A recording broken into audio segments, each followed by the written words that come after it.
প্রায় তার ডবলের চেয়েও বেশি সার্টিফিকেট আমি জোগাড় করে আমি তার রেকর্ড ভেঙে। তোমার তো নাম ইন্ডিয়া বুক অফ রেকর্ডও তো গেছে, হ্যাঁ। তো সেটা কিভাবে তুমি মানে নিজে যোগাযোগ করলে বা কিভাবে তোমার নামটা এলো? তো প্রথমে আমার ওই ছেলেটার কথা শুনে অনেক খারাপ লেগেছিল। তারপর আমি ইন্ডিয়া বুক অফ রেকর্ডে অ্যাপ্লাই করলাম। একজন আমাকে বলেছে, ভাই তোর তো এতই সার্টিফিকেট, তুই একবার ইন্ডিয়া বুকে ট্রাই করে দেয়। তো আমি তাও একবার ট্রাই করে দেখলাম।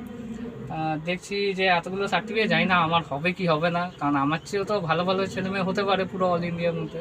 তারপর আমি ট্রাই করলাম, যে দেখছি না আমি আমার এই সার্টিফিকেটগুলো মিলে রেকর্ড পেয়ে তো গেলাম। তো এখন তুমি কি পড়াশোনা মানে কি নিয়ে পড়াশোনা করছো? এখন আমি বর্তমানে বিএ ইংলিশ অনার্স থার্ড ইয়ারের স্টুডেন্ট আছি। মৌলানা আজাদ কলেজ, কলকাতা ধর্মতলায় পড়ি আমি।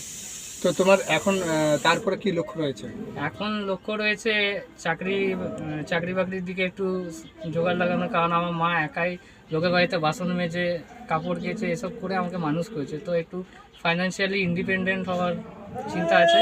তার সাথে আমার আরেকটা লক্ষ্য আছে যে আরও সার্টিফিকেট করে আসানসোলের নাম যেন আমি এবার গিনিস বুক অফ ওয়ার্ল্ড রেকর্ডের মাধ্যমে পুরো বিশ্বে যেন উজ্জ্বল করতে পারি। তো আমরা কথা বললাম, ওনার একটাই মূল লক্ষ্য হচ্ছে যে গিনিস অফ বুক রেকর্ডে, সেখানে তো আমরাও তার সাক্ষী হিসেবে থাকবো, শহর সংবাদ পুরো পরিবার। তো শহর সংবাদ আসানসোল, ব্যাস তুমি এবার যা করো।